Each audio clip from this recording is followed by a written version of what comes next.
आज थोड़ा सा चर्चा करेंगे उन टॉपिकों पर जो आप लोग के हल्का फुल्का मन में चलता रहता है। कुछ ऐसी चीज़ें कंपटीशन में होती रहती हैं समय के साथ साथ जिसमें कि मन बार बार विचलित होता है, और कुछ आसपास ऐसे रावण और शनिचरा ग्रह होते हैं जो बहुत अच्छे अच्छे कमेंट आपको देते हैं, आपका मनोबल गिरता है। कुछ फेसबुक पे भी कमेंट्स है, कुछ टेलीग्राम पे भी कमेंट्स ऐसा आया हुआ था, यूट्यूब पे भी, निश्चय पॉइंट के यूट्यूब चैनल पे, कि रियल में असफल व्यक्ति जो होते हैं, जो कंपटीशन के तैयारी करते हैं और वो असफल हो जाते हैं, उसके रियल कारण क्या है, ये पूछा जा रहा है। असफलता के कारण क्या है? आप लोग भी देखिए, आप लोग भी इसमें कहीं ना कहीं अपने आप को पाएंगे, और निश्चित रूप से कोई न कोई इसमें से घटना आपके साथ भी घट रही होगी। अब आप देख लीजिए कि आप किस जगह पे हैं अपने आप को, और उस जगह से तुरंत अपने आप को निकाल लीजिए। जैसे सबसे पहला अगर कहें तो नीतियों की कमी। आप सब में आप देखेंगे उन व्यक्तियों को जो असफल हो जाते हैं, 5 साल 7 साल 10 साल भी तैयारी करते हैं और कुछ नहीं करते हैं, या कुछ उनका उतना अच्छा सिलेक्शन नहीं होता है, तो उनकी नीतियाँ थोड़ी गड़बड़ होती हैं। मैं सही नीतियों की बात नहीं कर रहा हूँ या गलत नीतियों की बात नहीं कर रहा हूँ, मैं केवल बोल रहा हूँ नीतियों की कमी। मतलब आपके प्रिपरेशन में प्लानिंग की कमी होती है, आप प्लानिंग नहीं बनाते हैं। सबसे बड़ा चीज़ तो ये है, पहले तो आपका प्लानिंग होना चाहिए, ठीक है, कि आप क्या पढ़ना है, कब पढ़ना है, कैसे। You have to decide your time table. अगर आप अपने टाइम टेबल को प्रॉपर वे में तैयार करके रखे हैं तो आप समझिए सफलता आपको मिलेगी एक दिन। उस टाइम टेबल में आप परिवर्तन कर सकते हैं। आज कुछ टाइम टेबल आपका है, किसी सब्जेक्ट पे 1 घंटा है, 40 मिनट है, 45 मिनट है, कल को आप उस पर टाइम ड्यूरेशन बढ़ा सकते हैं, कम कर सकते हैं। दोनों आपकी कंडीशन पे डिपेंड करता है, भविष्य में जैसा कंडीशन उस सब्जेक्ट पे होगा।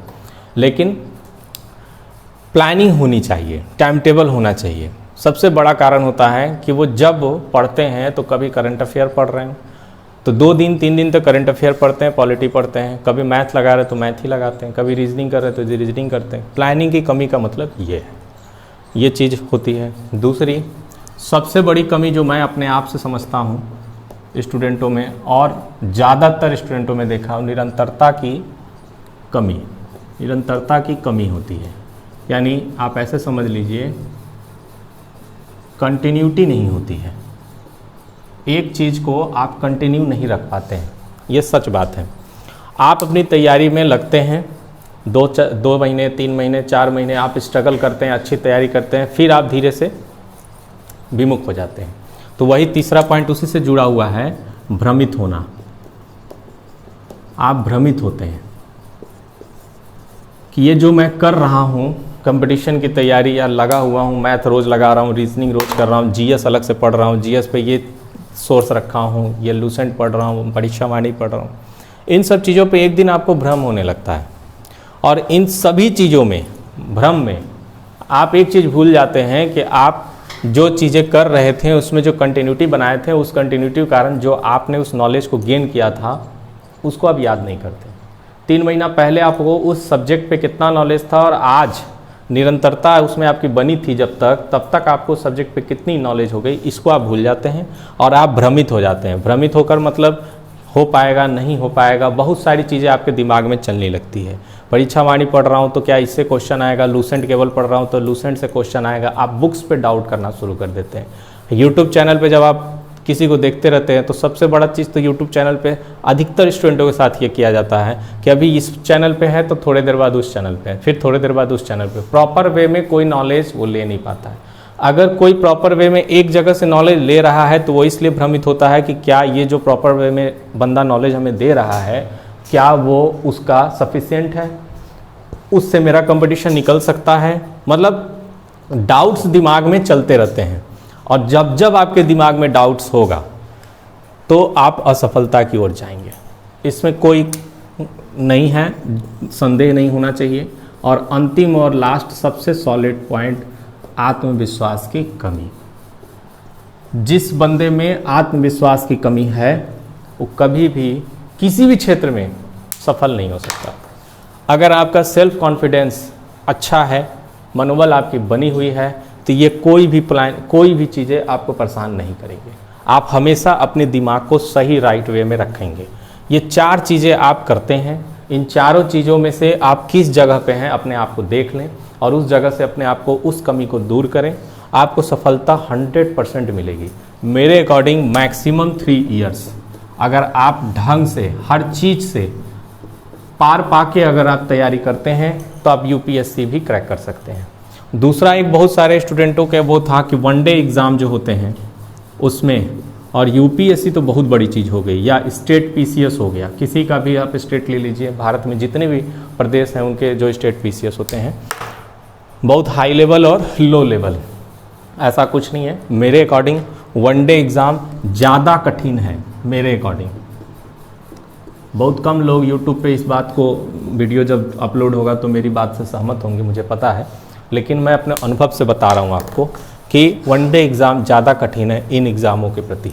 इन एग्ज़ाम का एक प्रॉपर सिलेबस है, उस प्रॉपर सिलेबस पे अगर आप अच्छे गाइड में, अच्छे गाइडेंस में 3 साल नहीं केवल 2 साल भी अगर प्रिपरेशन करते हैं, अपनी खोपड़ी गलत वे में, डाउट्स में न ले जाकर अगर प्रिपरेशन करते हैं तो कोई एग्ज़ाम आप निकाल सकते हैं। इसके अलावा भी बहुत ऐसे एग्ज़ाम्स होते हैं जिसमें मेंस होता है, इंटरव्यू नहीं होता है, मेंस होता है और प्री होता है, वो निकाल सकते हैं। सबसे बड़ी बात क्या है कि इसमें कंपटीशन आपको इसकी अपेक्षा कम मिलता है, ये ज़्यादातर स्टूडेंट देखते ही नहीं है। सबसे बड़ा कंपटीशन वाला एग्ज़ाम होता है एसएससी, और सबसे ज़्यादा स्टूडेंट एसएससी की तैयारी करने वाले होते हैं। यूपीएससी की भी तैयारी करने वाले अच्छे स्टूडेंट बहुत ज़्यादा संख्या में होते हैं, ऐसी बात नहीं है, लेकिन एसएससी के होते हैं। आप एमटीएस का देख लीजिए, एमटीएस का पेपर अभी चल रहा है, एमटीएस पे भी थोड़ी देर बाद बात करेंगे। एमटीएस का पेपर चल रहा है, लगभग उसमें कितना भी कम, मेरे अकॉर्डिंग जितना मैं समझ रहा हूँ 50 लाख से ज़्यादा ही लड़के होंगे। और इतिहास में पहली बार कोविड के बाद यूपी पीसीएस में सबसे अधिक फॉर्म भराया है। आज तक यूपी पीसीएस में इतना फॉर्म नहीं भराया था, 7 की 8 लाख। 7 से 8 लाख लोगों में कंपटीशन करना ज़्यादा बेटर है या 50 लाख लोगों में ज़्यादा बेटर है? आप खुद सोच लीजिए। इसलिए मैं कहता हूँ, दूसरा, वनडे एग्ज़ाम जो होते हैं प्रॉपर वे में हमेशा नहीं आते हैं, इस बात को समझिए। मैं ज़्यादातर देखता हूँ यूट्यूब पे सब अपनी दुकान चला रहे हैं। वनडे एग्ज़ाम है, एसएससी है, जीडी है, यूपीपी है, और भी सारे वनडे एग्ज़ाम्स। रेलवे जब था तब रेलवे तो एकदम बंद हो गया। रेलवे की प्रिपरेशन एकदम जो यूट्यूब पे चला रहे थे लोग, अचानक बंद कर दिए। क्यों? क्योंकि उधर कंपटीशन अब आ नहीं रहा है। जब वो अपनी दुकान बंद करके डाइवर्ट हो सकते हैं एसएससी में, तो आप क्यों नहीं डाइवर्ट हो सकते हैं अपने दिमाग से कि मुझे किस क्षेत्र में जाना है और कंपटीशन, प्रतियोगिता कम उसमें मुझे मिले और समय मेरा कम लगे। प्रॉपर वे में पढ़ने के लिए गाइडेंस है आपको। इसका तो कोई, आपका सिलेबस है एसएससी का 25 करके है, लेकिन कंपटीशन कितना बढ़ जाता है। ऊपर से सब्जेक्ट ऐसा है कि उसमें आपके अकॉर्डिंग 90% लड़के वही होते हैं। आप अगर मैथ लगा रहे हैं 25, तो आप अपने आप को तेज मत समझिए। 90% लड़के मैथ की तैयारी करके आए हुए हैं।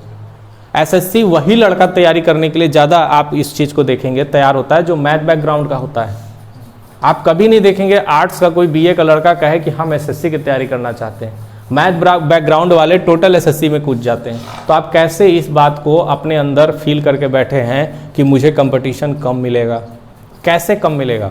जिसका मैथ बेटर है, रीजनिंग ऑटोमेटिक बेटर हो जाता है। इंग्लिश और जीएस में आपके करंट अफेयर के ज़्यादा क्वेश्चन आते हैं, उसी में लड़ाई कम होती है।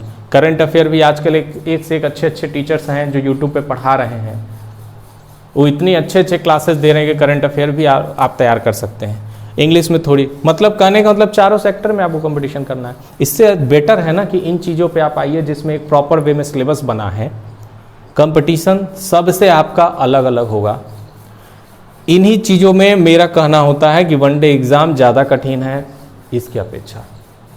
हाँ, इसमें लोगों का एक मनोधारणा है, बहुत बड़ी एग्ज़ाम है। क्यों? क्योंकि 3 चरण में होते हैं, ये 1 चरण में होता है, लेकिन वही 1 चरण तो पास नहीं कर पाते। कंपटीशन निकाल के देख लीजिए आप। सबसे ज़्यादा वैकेंसी अभी की, सबसे जो 9th फेज का एसएससी का आया है, 3200 पोस्ट है। आपको क्या लगता है 3200 लोग भरेंगे उसको या 32,000 भरेंगे? और कुछ भी कम जाएगा, 10 से 15 लाख लड़के भरेंगे उसको। 10 से 15 लाख को आप 3200 से डिवाइड कर लीजिए। सबसे पहली बात तो ये। इसमें 1700 600 ऐसे पोस्ट आते हैं। इसमें 3 लाख 4 लाख लड़के, यूपीएससी में तो और कम हो जाते हैं। यूपीएससी में अटैम्प्ट है, इसलिए जिसकी प्रिपरेशन ढंग से होती है वही फॉर्म भरता है, कंपटीशन कम हो जाता है। आप ढंग से तैयारी कर लो ना, 2 साल में आप फॉर्म भरो। अधिकतर ऐसे लड़के होते हैं पीसीएस में अटैम्प्ट नहीं है, भर देते हैं, इसलिए 7 लाख 8 लाख फॉर्म इस बार भरा गया है। अटैम्प्ट की ज़रूरत पीसीएस में नहीं होती, लेकिन प्रिपरेशन तो होना चाहिए बेटर, तभी ना निकलेगा। और ये जो कहते हैं वही लोग यूपीएससी जो कहते हैं कि बहुत टफ है या स्टेट पीसीएस टफ है, उसका कारण है टफ वो खुद बनाते हैं। यूट्यूब पे ज़्यादातर ऐसे स्टूडेंट हैं, ज़्यादातर ऐसे पढ़ाने वाले हैं जो खुद ही गलत डाइवर्ट कर रहे हैं लड़कों को। मैं इसलिए आपको ये मतलब बता भी रहा हूँ, इसको मैं वीडियो अपलोड भी करूँगा, क्योंकि इसमें ही कुछ अभी स्टार्ट हुआ है। अभी जैसे एक एग्ज़ाम आने वाला है बीपीएससी का, बिहार पीसीएस का। बिहार पीसीएस का एग्ज़ाम आना शुरू हुआ, बहुत लोग अपनी दुकान चलाना शुरू कर दिए, अभी तक कोई नहीं था, चलाना शुरू कर दिए। ये सब मैं बातें इसलिए अनुभव से बोल रहा हूँ क्योंकि जो बंदा मेंस क्वालिफाइड होगा, मेंस निकाला होगा, वो आपको इसकी जड़ बता सकता है। इसलिए मैं आपको बता रहा हूँ ये चीज़ें, और कोई रीज़न नहीं है इसके पीछे। अब कुछ लोग ऐसे हैं यूट्यूब पे आप चेक कर लीजिएगा जो कहेंगे जीएस के सेक्टर में आप साइंस कर लीजिए, मॉडर्न हिस्ट्री कर लीजिए, करेंट अफेयर कर लीजिए, आपका प्री निकल जाएगा। अब बहुत आसान है, 3 सब्जेक्ट करके आप प्री निकाल सकते हैं, कोई दिक्कत नहीं है। क्यों? क्योंकि इनके क्वेश्चन की संख्या ज़्यादा है प्री में। 28 से 30 क्वेश्चन जनरल साइंस के हैं, मॉडर्न हिस्ट्री के 22 से 25 क्वेश्चन आ जाते हैं, और 30 से 35 क्वेश्चन करंट अफेयर के आ जाते हैं। 150 क्वेश्चन में आपका लगभग यही 70-80 क्वेश्चन हो गया। और बाकी बहुत सारे सेक्टर हैं, पॉलिटी है, जियोग्राफी है, इकोनॉमिक्स के कुछ क्वेश्चन आते हैं। इनमें से आप 10-5 भी 8 ठो मैथ रहता है कि 8 की 10 मैथ रहता है, उसके भी 1-2 क्वेश्चन कर लेंगे, मिला जुला के आप कट ऑफ तक पहुंच जाएंगे। 96 से लेके 100-106 तक कट ऑफ बनता है उसका, आप पहुंच जाएंगे, प्री क्वालिफाइड कर लेंगे। लेकिन मेंस में क्या करेंगे आप? मेंस में फिर 3 महीने 2 महीने बाद मेंस आपका होगा। मेंस में तो जीएस के 4 पेपर आपको पढ़ने हैं, पॉलिटी, हिस्ट्री, करंट अफेयर, ये तो आपको पढ़ना ही है।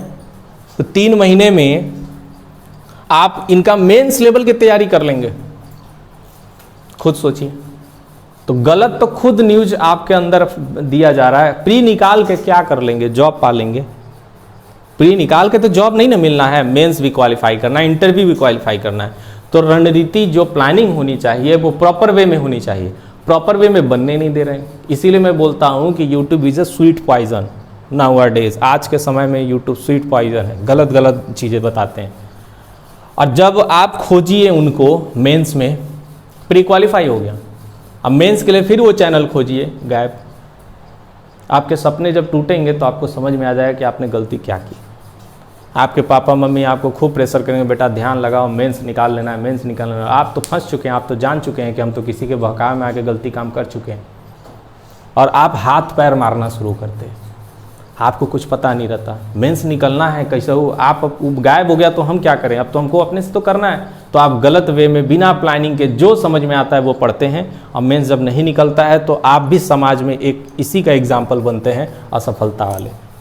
और आप भी अपने आसपास के कल के किसी स्टूडेंट को सामने देखते हैं तो कहते हैं कि बीपीएससी, स्टेट पीसीएस, यूपीएससी बहुत टफ है। टफ आपने बनाया था अपनी गलत नीतियों के कारण। आपने प्री को ध्यान में रख के कुछ लोगों के बहकावे में आके संदेह के साथ आपने उसकी तैयारी शुरू की। और निकलता किसका है? निकलता उन स्टूडेंटों का है जो प्रॉपर वे में प्री की, मेंस की आराम से एक प्रॉपर वे में तैयारी करते हैं और कंप्लीट सिलेबस पढ़ते हैं। एसएससी, जीडी, ये सब जितने भी हैं, इनमें बहुत लोग अपनी इंस्टीट्यूट भी चलाते हैं कि एसएससी का 90 दिन में तैयारी, यूपीपी का 90 दिन में तैयारी। अगर यूपीपी का 90 दिन में तैयारी हो जाता मेरे अकॉर्डिंग, तो 50,000 जो वैकेंसी निकलती है, कितने अच्छे अच्छे स्टूडेंट निकल के जाते हैं, जब आप सोचिए।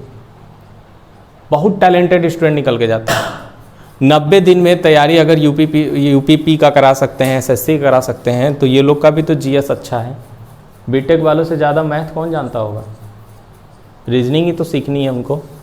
90 दिन में करके सब बीटेक वाले बैठे रहते हैं एसएससी में, नहीं बैठ पाते हैं। किसी की भी प्रिपरेशन कम टाइम में नहीं होती, उसको प्रॉपर वे में, बृहत रूप से, ब्रॉड रूप में पढ़ना पड़ता है। ये आप जान लीजिए। अगर ये चीज़ें पता है और ये चीज़ें आपके अंदर नहीं हैं, तभी आप, आत्मविश्वास की कमी आपके अंदर नहीं होनी चाहिए, कॉन्फिडेंस आपका होना चाहिए। जिस दिन आप सोच लिए कि मुझे ये चीज़ करना है, उस दिन आप जान जाइए, अपने मन में बैठा लीजिए कि मैं कर चुका हूँ। फिर देखिए आपके बॉडी स्टाइल हर चीज़ बदल जाएगा। जब तक आप इन चीज़ों को नहीं समझे रहेंगे तब तक आप परेशान रहेंगे। इसलिए कॉन्फिडेंस होना चाहिए।